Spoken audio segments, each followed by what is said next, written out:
Yo, assalamualaikum guys. Dapat kiriman dari Ina Karasan. Wajid. Orang Melayu panggil wajid. Orang Suluk panggil wajid. Ada di.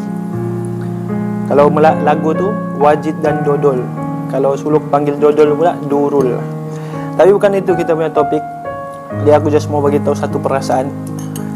Bila kau sebagai perantau, sudah 300 tahun kau merantau, walaupun setiap 6 bulan kau balik, tapi bila kau dapat kiriman makanan yang dimasak oleh ibu tercinta, dia punya feel lain. Tahu penyakit perantau ni, dia tiba-tiba rindu yang tak boleh diungkap. Rindu adik-beradik, rindu kawan-kawan, sepupu. Tak tahu lah. Perantau tahulah apa aku maksudkan. Apapun guys, makan. Terima kasih Ina Karasan for the wajib. I love you so much.